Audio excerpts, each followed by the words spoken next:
दान आदि से निवृत्त होकर महाराज दशरथ मिथिलेश के राजभवन में जाने की तैयारी करने लगे। तभी भरत के मामा अर्थात राजा केकई के पुत्र युधाजीत वहां पहुंचे।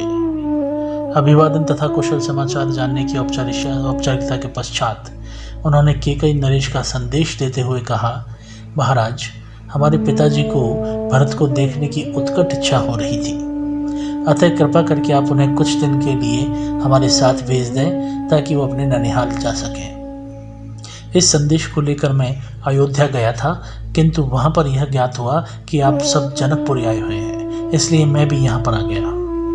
महाराज दशरथ ने युधाजीत का समुचित सत्कार किया और उन्हें सारा वृत्तांत सुनाया।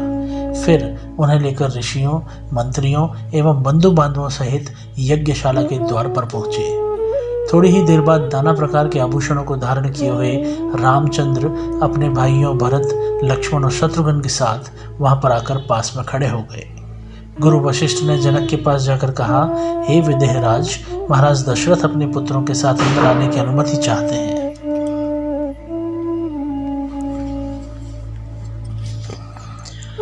इस पर महाराज जनक बोले, हे महर्षि, इस प्रकार की अनुमति मांगकर आप मुझे क्यों लज्जित कर रहे हैं? वे अयोध्या के ही नहीं अपितु पूरी मिथिलापुरी के स्वामी हैं। मैं भी उनका अकिंचन दास हूँ। क्या कभी स्वामी अपने सेवक से आज्ञा मांगता है? उनसे कहिए, चारों कन्याएं विवाह के लिए प्रतीक्षारत हैं, वे निसंकोच अंदर पधारने का कष्ट करें। शुभ लग्न का भी समय हो रहा है, मैं स्वयं चलकर उन्हें सआदर ले आता हूँ। इतना कहकर वे महाराज दशरथ के पास पहुंचे और उन सबको यज्ञ स्थल में ले आने का कष्ट किया। सबको यथोचित आसन देने के पश्चात जनक ने उनकी पूजा की। फिर वशिष्ठ जी से बोले, हे ब्रह्म ऋषि, आप इन ऋषि मुनियों के साथ विवाह कार्य संपन्न करवाइए। आपसे अधिक योग्य पुरोहित और कौन हो सकता है? अब गुरु वशिष्ठ, गुरु महेश्वरी दया विश्वामित्र और मिथिला के राज पुरोहित शतानंद विवाह कार्य को संपन्न करवाने में लग गए। सबसे पहले वैदिक विधि के अनुसार विवाह के लिए वेदी का निर्माण किया गया। फिर अनेक प्रकार के सुगंध युक्त फूलों से उसे सजाया गया। कुछ दूरी पर चारों ओर गमले सजाए गए, जिनमें चित्त को प्रसन्न करने वाली सुगंधित रंग बिरंगे फूलों की मालाएं लगी थी।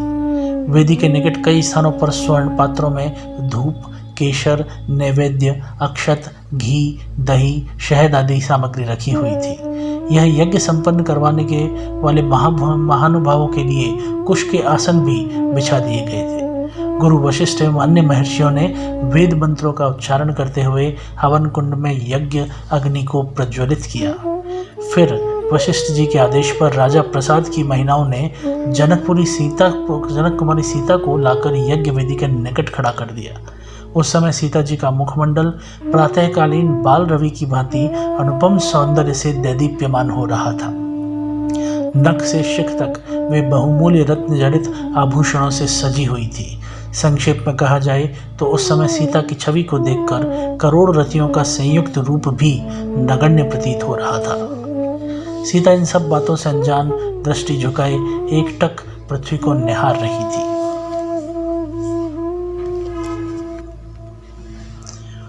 महाराज जनक अपनी लाडली पुत्री सीता को रामचंद्र के निकट खड़ा करके विनीत स्वर में बोले, हे रघुकुल तिलक रामचंद्र, मैं अपनी पुत्री का हाथ आपके सशक्त हाथों में सौंपते हुए यह कामना करता हूँ कि मेरी पुत्री आपकी अर्धांगिनी होकर सदैव छाया की भांति आपका अनुसरण करेगी। अतः हे कौशल्या कुमार, इसे आप अपनी पत्नी के रूप में स्वीकार कीजिए। आज से आपके सुख दुख की संगनी हुई।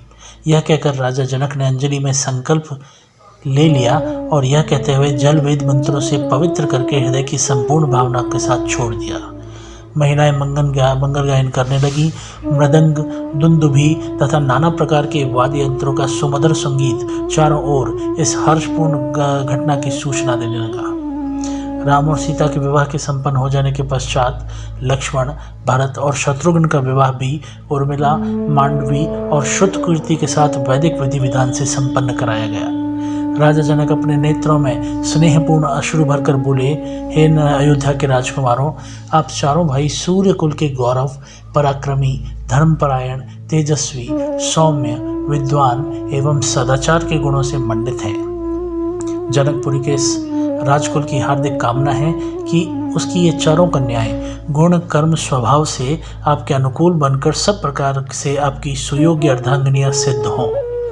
इसके पश्चात वशिष्ठ जी की आज्ञा से चारों राजकुमारों ने अपनी नवविवाहिता पत्नियों के साथ अग्नि की प्रदक्षिणा की।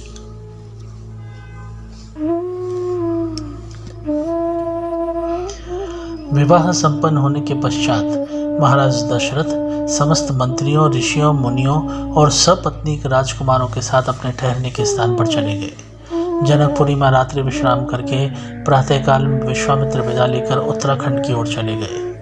महाराज जनक ने दहेज के रूप में असंख्य दासियां, हाथी, घोड़े, गौएं, रत्न जनित आभूषण, वस्त्र, बर्तन आदि नाना प्रकार की वस्तुएं देकर अयोध्यापति दशरथ को विदा किया और उन्हें पहुंचाने के लिए नगर के द्वार तक आए। वे हाथ जोड़कर बड़ी नम्रता के साथ बोले कि हे राजन, मुझे सब प्रकार से अपना दास समझकर मुझ पर कृपा बनाए रखिए। मैं एक बार फिर आभार पूर्वक यह कहना चाहता हूँ कि आपने मेरे कुल के साथ संबंध स्थापित करके मुझे गौरवान्वित किया है। मेरी कन्याएं आपकी आज्ञाकारिणी एवं दोनों कुलों का गौरव बढ़ाने वाली होंगी, यही मेरी मनोकामना है। फिर उन्होंने तथा कुशध्वज ने अश्रुपूर्ण नेत्रों से चारों कन्याओं को आशीर्वाद देते हुए विदा किया।